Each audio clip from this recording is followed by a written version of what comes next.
Hello friends, Nishan here. Welcome to the 5th episode of Manipal Hospitals. 5th episode of Health Vibes by Manipal Hospitals. Health Vibes is a unique show wherein you get to ask questions related to health with the leading doctors of Manipal Hospital. So my friends, today the topic is something which everybody is concerned of. It is said that diet is like a bank and the good food what we eat is like a good investment what we do. If you see the data, if you see the stats, it is said that among the individuals about 20 years of age, 33.3% are overweight, 35% are obese and 5% are extremely obese. The poor food eating habits and lack of physical activities are the major contributors for various diseases related to diet and nutrition.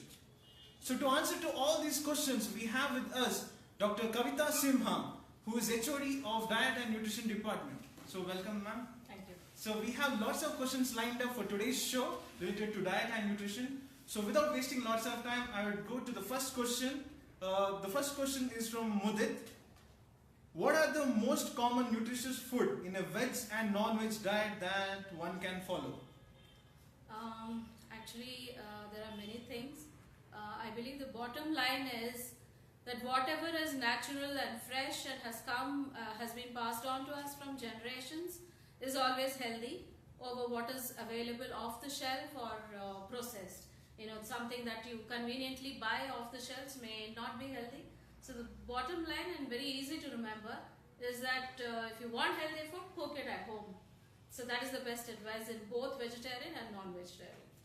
Ma'am, according to you, what is the exact definition of healthy lifestyle and healthy food?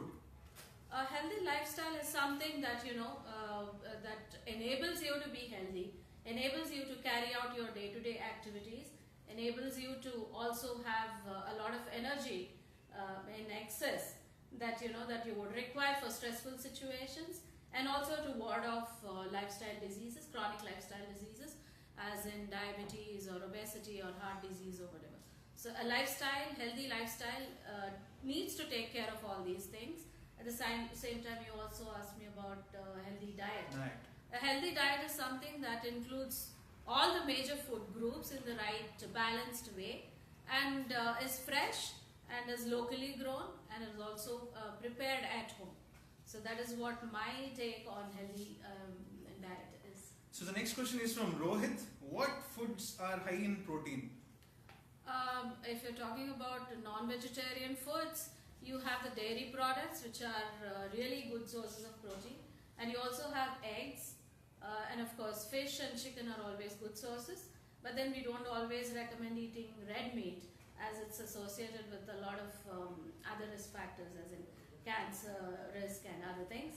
But when you're talking about vegetarian proteins, legumes and pulses are the best sources, as you know. And of course whole grain cereals are also good sources of protein. Of course, not to forget nuts.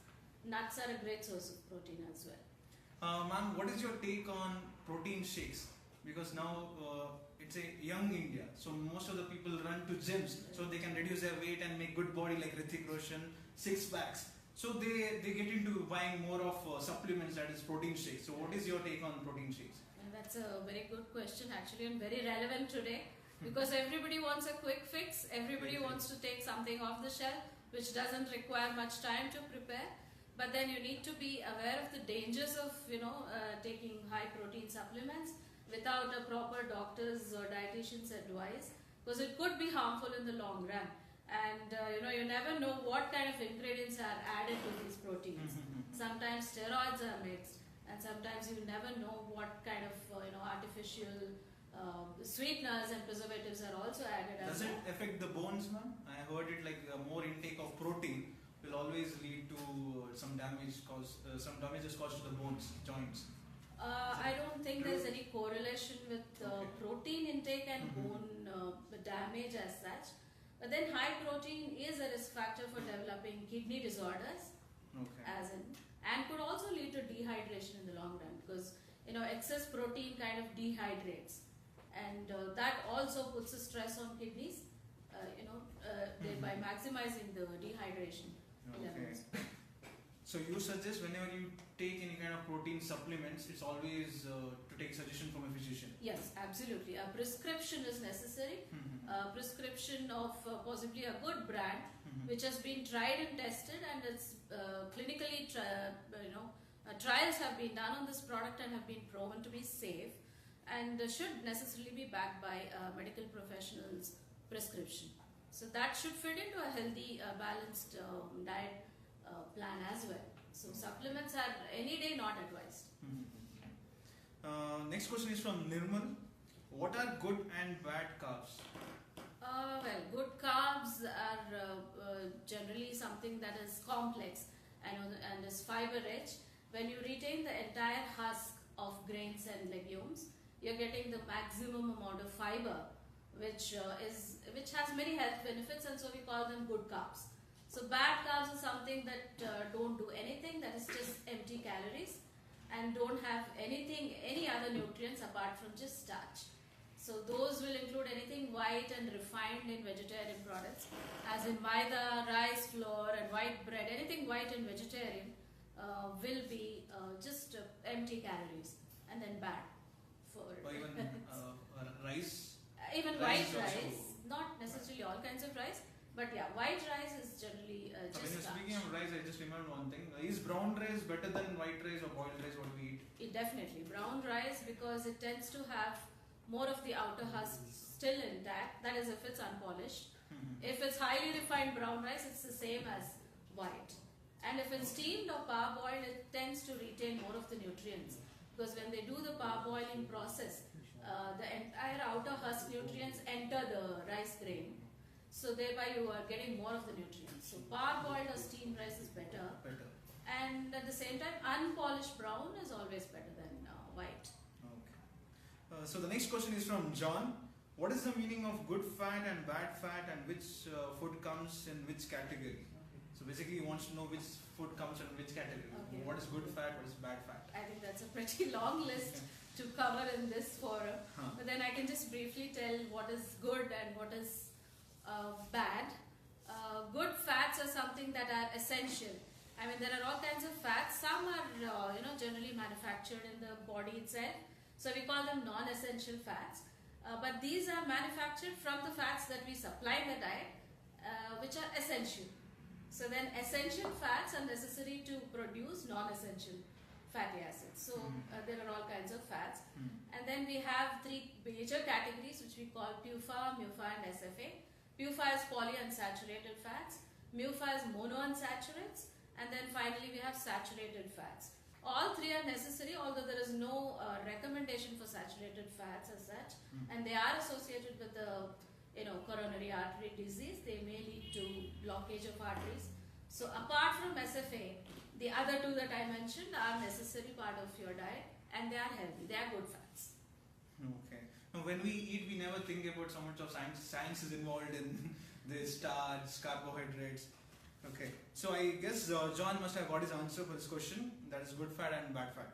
So next question is from Abhinav. What is the ideal distribution in one's meal of carbs, protein, vitamins, minerals and more? What he's trying to ask is what is the intake of protein, vitamins and minerals and more.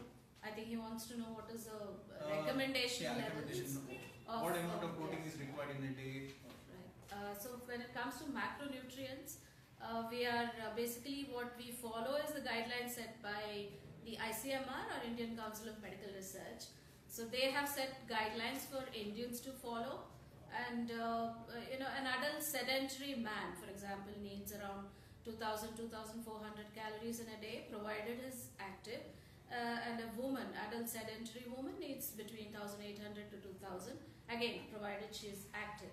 Now when it comes to distribution of carbs, protein and other macronutrients, there is a ratio fixed rather than giving an exact number in terms of grams. So it is all based on how much calories you're getting. If you're getting a 2,000 calorie diet, 50 to 60% of it should come from carbohydrates. Okay. 15% will come from proteins, rest will come from fats, which is a maximum of 30%. So that ratio is not absolute, it's relative, and it needs to be correlated with the energy intake. So that is as a major vitamins and all. It is too long a list to cover in this forum. But then, if you're getting maximum amount of carbs and proteins in the right balance, you're also getting most of your. So, for more information, you'll have to come to Manipal Hospital. So, Definitely. So, next question is from Rohit. If a high sugar diet is bad for health, then how can it be healthy to eat a lot of fruits every day as it contains natural sugar? A good question actually, but I don't know what is the level of fruit intake here being defined. Lot of fruits can mean many things to many people. Some people think eating even one fruit is lots, and some people think the entire day's intake should come only from fruits. So the level of intake also needs to be defined. But then there is a recommendation which says you should get at least one serving of fruit in a day. That is up to about 100 grams to 200 grams of fruit per day is recommended, and that is not lots. And if you're going to exceed that in any amount, it is going to be harmful in the long run because you're replacing other nutrients from other food groups. Ideally, we should get all our nutrients from a variety of food groups rather than sticking to one food source. So that's the only concern. It's not sugar as in, it's not going to be harmful to that level. We're getting too much of simple sugars because fruits ultimately are full of fiber, and there are other nutrients as in vitamin C in citrus, and there are antioxidants, and there are many other things as well. So I wouldn't classify fruits as just simple sources of sugar. So intake of more fruits, will it lead to increases of Well, again, we fat? have to define what is more here, and if you're sticking to the guidelines and maybe marginally overdoing this, it's still safe. So the next question is from Payal. I often miss eating my breakfast. Is this the reason for my gastric problem? Could be because long periods of fasting generally tends to increase acid production, and then if you're not eating anything in the morning to quench that acidity or quench that acid production, it may just worsen throughout the day. And of course, the rest of the foods that you eat during the day also matters. I mean, if it's very acidic and then high in fat and oils, that also may step up your acid production. Ma'am, with this I remembered one question actually. They say when you have a breakfast, have like a king. Right. Is there any correlation or connection for this? Like, is it necessary that we should have a heavy breakfast and a little bit of mild lunch, and after that just 2 biscuits or just fruits? Dine like a pauper. That used to be a concept and it's promoted widely. But it's then, promoted worldwide. Worldwide, I know. But then, as far as evidence goes, it's not backed by evidence. It's not backed by evidence. What we actually have is distribute your carbs and proteins throughout the day in equal amounts, which means that all meals should be balanced. As long as you're not exceeding in any meal and not being very deficient in any meal, it should be good. This kind of advice is not practical also. I mean, children now, they have to rush to school, and we all have buses and trains and whatever to catch, and we won't have time to eat like a king, an elaborate breakfast. Most of us don't. I mean, that's the reality. That is true. That especially in Bangalore, I have seen they have their breakfast in their vehicles, rickshaw, cabs. Yeah. So the suggestion is not to skip breakfast. Not to skip breakfast, whatever small thing it is. It could just be boiled egg and a glass of milk, or just a fruit. Even a fruit. It's still important to have that. Okay. So Payal's suggestion for you from Kavitha ma'am is don't skip your breakfast. Have at least a fruit. Have at least one boiled egg, glass of milk would be fine. So next question is from Reshma. How many times should we eat in a day? Is it true eating 6 times a day is good for losing weight? This is a kind of myth. That I think I already kind of partially answered in my previous but there is no fixed amount of times that you need to eat during a day to be healthy. It depends on your lifestyle, it depends on the practicality of everything, and if 3 meals are what you can get, by all means get the 3 meals, but then it should be balanced. It should include as many food groups as possible, and it should meet your nutrient needs. As long as you're doing that, 3 meals are also good, and that is the way we've traditionally been eating The 6 meal a day is a recent concept. That's the reason. And many people are under stress to try and meet those 6 meals, which is not happening. And it's Some always carry a packet of biscuit in their pocket so that they keep eating once in an hour 2 biscuits. What you eat during those 6 meals is more important than just getting 6 meals a day. Okay. Then we have a question from Aparna. Does eating rice twice a day affect our health in any way? No, not at all. Rice is not a villain. It need not be banned and it need not be blamed for everything we have on earth. I guess we need to blame the quantity. What we The eat. quantity of anything will matter, whether it's rice or chapatis or ragi. They are all cereals and they all have equal amounts of carbs or energy or whatever. So whatever you eat, quantity is important. And rice per se is not bad, as long as you balance it with other vegetables and grains and everything. Should So be a one balance. bowl of rice? It's not. There's always It's not extra. harmful. It's It's not not harmful. But then again, as we said already, it should come from complex carbohydrates. It should be unpolished. Okay. So this is a question which I wanted to ask. Thank you, Ritika, for this question. Are cornflakes and chocos healthy for breakfast? I'll add even oats, Oats. oatmeal. Yeah. Okay. Is it good for breakfast? Healthy breakfast? It is ideally better you cook something fresh from locally grown ingredients, and something that you can freshly take off the stove and eat is always healthier than something that is processed and off the shelf, because anything processed will have chemicals, additives and sugar and what. Some kind of preservative. Yeah, it always has to have preservatives.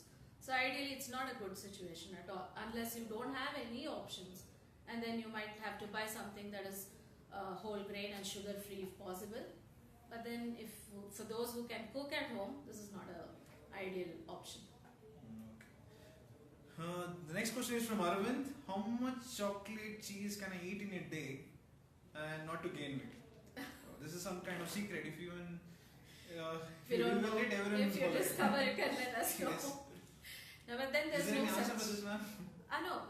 See, the entire day's calorie intake will matter, not from any particular food alone. So the entire meal has to be calculated and planned out, and it's better you consult a professional to see how the chocolate can be fit into your day's intake. It's not necessarily to be avoided, but then you have to see, count the total calories and stuff. There is one such interesting question from Simran. I often drink alcohol after having my dinner. Is it a very bad habit? Brushing teeth after dinner is a good habit, but I don't have it. Yeah. Alcohol, yeah, of course. Now the recommendations are there that we need to minimize alcohol intake as much as possible, and especially women. I think. Simran. So ladies need to be more cautious about alcohol intake, because it affects them in different ways. It might, mess up with their reproductive system, the menstrual cycle as well. Not to mention the high amount of sugars in alcohol per se, so leading to weight gain and all that. So it's better cut down and minimize as much as possible. So Simran, it's a bad habit. It's not a good habit, it's a bad habit. So better try to reduce it. Lesser the better. Lesser the amount of alcohol. So the next question is from Sneha. I am a 23-year-old vegetarian with a skinny body. I want to put on some weight to look better and more presentable. What is the most healthy way to achieve this for a strict vegetarian?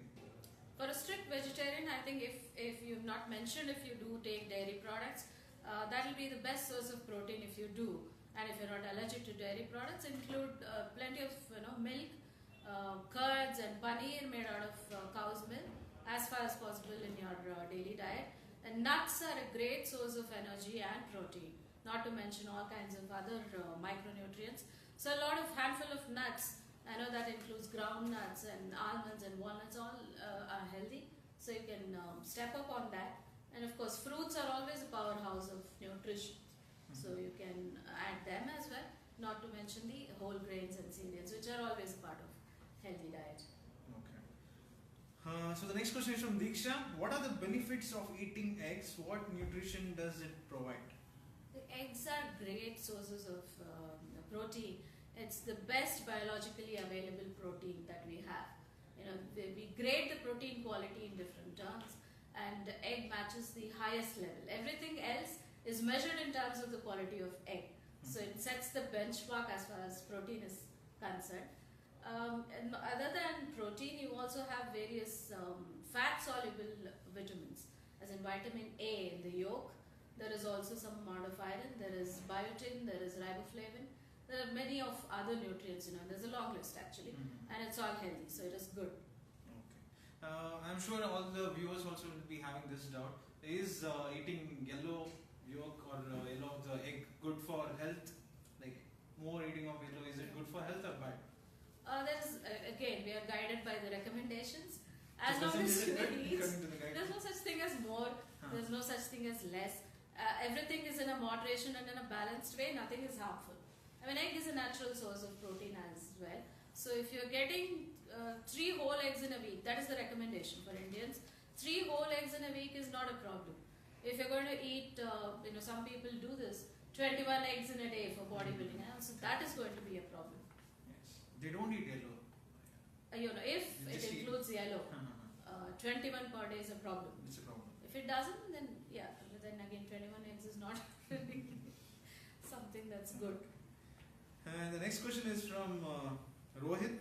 Why is salt unhealthy?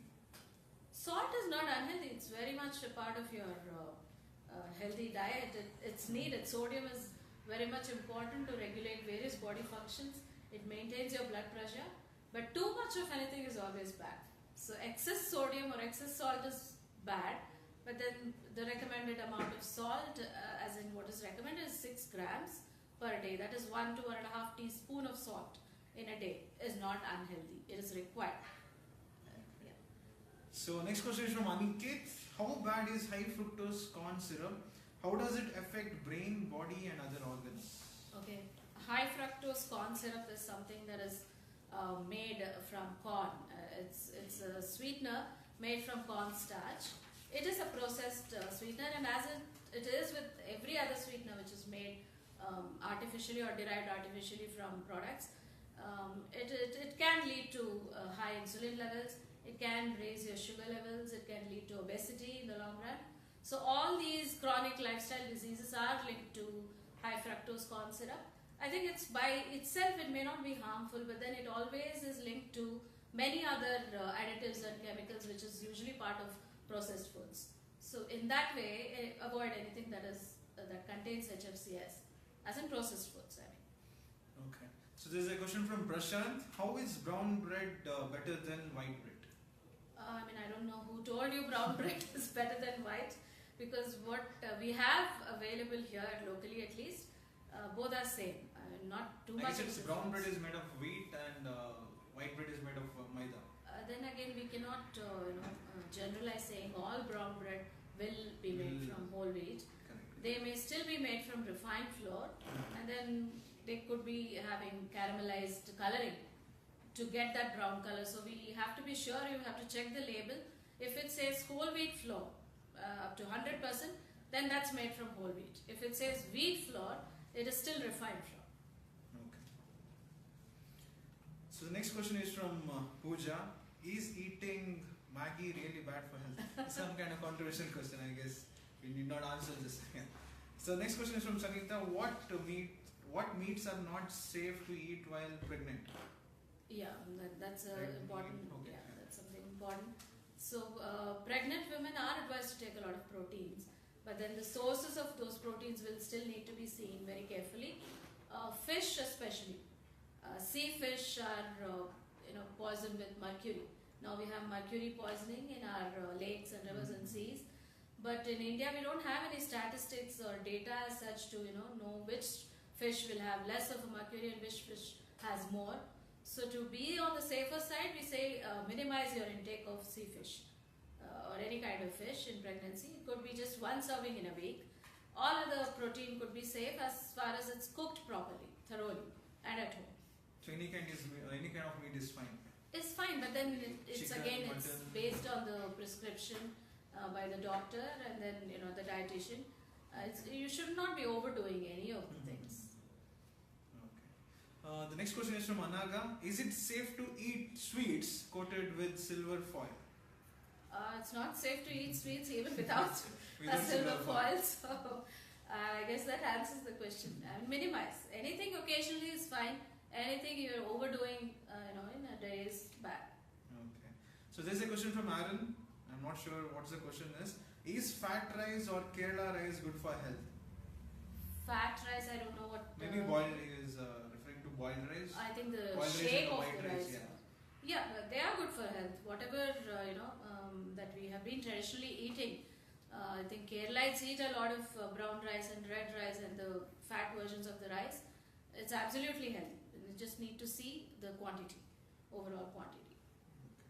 So next question is from Shoaib Sheikh. How much water should a normal healthy adult drink on a daily basis to avoid dehydration? Yeah, that depends from region to region and your activity levels. If you're very active, sweating out a lot, and if it's very humid, then you will need to step up your intake of water. Key to know this is to test the color of the urine. If it is clear, then you're getting enough water and you're well hydrated. If it is darkish, if there's very little urine production, then you're obviously dehydrated. You need to step up the intake of water. There's no recommendation as such. I mean, there's always this myth that 8 glasses in a day. 8 glasses in a day. It's just a myth. Each person may need different amounts of water based on their activity. Drinking more water, does it have any kind of side effects, ma'am? It may have. If you're working out heavily and if you're an athlete or a sports person, if you're overdoing just plain water, it can be harmful. It can even be fatal. So you need to see what kind of activity level you have. So it depends upon body weight. Not only body weight, the kind of activities you do. Okay. For a normal sedentary person, overdoing on water intake is not necessarily a great idea. Now I have heard drinking more water leads to increase in metabolism rate. Is it true? Again, we need to define what is more and what is less for each person. That is different for each person.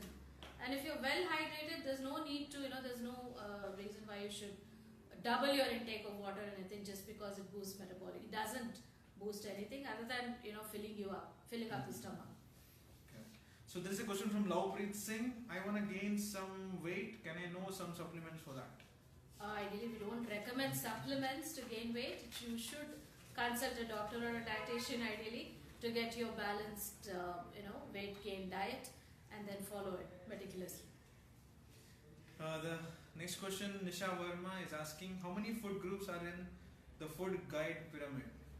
Okay. Very technical Very question. technical, I think probably studying masters of graduation in nutrition. So She has one more question, yeah. you can answer it all together. How many servings from each food group do I need each day? Okay, I think if you have seen the food pyramid, it answers all your questions. Possibly it's available online. You could download the dietary guidelines for Indians online. It's a PDF document and it's easily available for public view as well. So that mentions the entire food group and the servings. I can just tell one or two because it's a long list. We may not be able to cover. Cereals, I think 30 grams is what we define as a serving. So 12 servings in a day of cereals, preferably whole grains. And dairy products, that is milk, ideally you should get 3 servings. So each serving being 100 ml in volume. So the other things, there are different things. For vegetables, there is 100 grams as a serving and you should get at least 3 to 4 servings in a day. So there is a lot of long list. You could download that PDF and see. Okay. So we have a question from Gul Hassan. Is it healthy for children to be on vegan diet? Vegan diets? Vegan diets. It is possible to be healthy on vegan. But then you need to carefully balance it. You should ideally get a prescription and diet plan from a professional dietitian to do this. Okay. So it's not healthy for children? It is healthy. It is healthy, but then it needs to be planned by a professional dietitian. You may not know what is a good source of protein, how to meet, how to balance, or if you're not taking dairy products. Because vegan diets also leave out dairy products. And all kinds of meat are out. It's just vegetables and grains and all that. So you need to know what will be a good substitute for milk. You could get it from almond milk, for instance. But then you need to know what amount is safe for the child and all that. Okay. So friends, we are coming to the end of the questions. Okay. So from today's episode, we are introducing a new segment in Health Vibe Show, that is Mythbuster. So in this segment, what's going to happen is we'll be asking questions related to various myths, related to various health disorders from the doctors. So regarding diet and nutrition, there are lots of myths. For example, there is one myth that is drinking green tea. Okay, it leads to increase in the rate of metabolism rate, and it leads to decrease of weight. It helps in weight loss. Right. So is it true? A lot of conflicting evidence. Because there are lots of branded companies who have been which highlighting That's right. with lots of brand ambassadors. Green tea is good for health. Very true. I read a joke somewhere that green tea will help you lose weight only if you climb the mountain and pick the green leaves yourself. So I have been drinking green tea from last 2 years. Nothing has happened. Nothing has happened. So there you have evidence. Okay. Now there's a lot of conflicting research happening. One body of research says there may be some amount of, not very significant, but some amount of weight loss is possible. There is another body of evidence which says it's useless. But then you need to know that all these studies have used green tea extracts, which is a very highly concentrated source of green tea, and not the cup of brewed tea that we have. And whatever other research studies that have used green tea in the cup itself, I mean the liquid, have used up to 10 cups in a day. So we still don't know what are the toxic side effects of that. It is high caffeine for one, and caffeine is known to suppress appetite in the long run. So that way it may work. It may suppress your appetite and then lead to decreased intake, thereby leading to weight loss. But then the weight loss achieved in all these studies are very insignificant. But then having said that, it is a great source. There's no strong backing of evidence for... No backing of evidence as far as weight loss is concerned, but it's a great source of antioxidants. Okay. There is polyphenols, there's catechins, and it is a great source of antioxidants. So you still can go ahead and have 2 to 3 cups of green tea in a day, but then it needs to be backed by a healthy lifestyle and balanced diet. By itself, green tea will not do anything. Viewers, there's one more myth, that is myth number 2. There's a concept called detoxification. Right. So whenever some person wants to reduce weight, they say that first 2 weeks you undergo this process of detoxification. Right. Is it true? This is again not backed by evidence, Okay. and no So national it's called guidelines. I know, I have seen many these health clubs or whatever, fitness groups promote a detox diet, but there is no evidence, no scientific evidence whatsoever, and no national guidelines prescribe a detox diet. Firstly, there's no such thing as a detox diet. You should be ideally detoxing every day, and the best way to do is plenty of fresh fruits and vegetables. They are the best detoxifying agents. Drinking neem juice? I don't think there's no evidence for all these things. As long as it's something that you make from your kitchen shelf using locally grown, freshly produced, plants and vegetables, it's safe.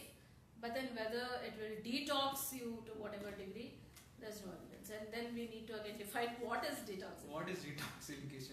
Some vague idea of. Viewers might have this doubt. What is detoxification? No, exactly. I would also want to know what is meant by all these popular terms used. Detox ideally would mean, I guess, supplying more antioxidants. Now, you've heard of free radical damage that is so popular now. So many things can do that. Your diet itself, it's a natural product of metabolism. It's a natural product of digestion.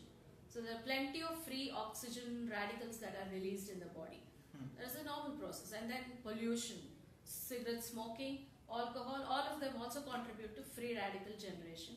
Now these free oxygen species, what they can do is attach themselves to other healthy cells and then damage the entire DNA of the cells. Now this kind of damage is known to lead to chronic lifestyle diseases. Could be cancer, it could be Alzheimer's, could be diabetes, it could be heart disease as in inflammation and all that. So whatever stops these free radicals from damaging are called antioxidants. Okay. So these themselves are promoted as detoxing agents, which you might as well, very well get from a varied diet, including plenty of fresh fruits and vegetables yourself. So what you're doing is supplying a lot of antioxidants that will stop the free radicals from, doing further damage. So that is the take on detox. Okay. So viewers, we have come to the end of this show. So we know that from September 1st to September 7th, we celebrate Diet and Nutrition Week. So ma'am, what message you want to give to the viewers related to diet and nutrition? As Nishan has rightly said, this is National Nutrition Week, which kicked off yesterday in Manipal Hospital as well. This is a nationwide event, actually started in 1982 by the government, to intensify nutrition awareness among public, because today we have on the one hand malnutrition, where crores of children are suffering from energy and protein malnutrition, anemia and lack of calcium and all that. On the other hand, we have obesity, which is also another form of malnutrition. So to address and promote awareness and to do the myth busting activities, we have a lot of events planned in our hospital. There is poster display every day. There is a contest and quiz and all that. All that will go a long way to increase your awareness. And and then if you know better, you can promote it to your friends and colleagues. So that is the basic idea. So I welcome everybody to attend this event, which is ongoing till 7th September. Thank you. Okay, ma'am. So it was our privilege to have you in this show, ma'am. So on behalf of all the viewers, I would like to thank you for coming over here and sharing your vital knowledge regarding diet and nutrition. Thank you. So friends, we'll be coming with the next episode very soon. Till that, stay tuned, stay healthy, stay happy, stay cool. Thank you.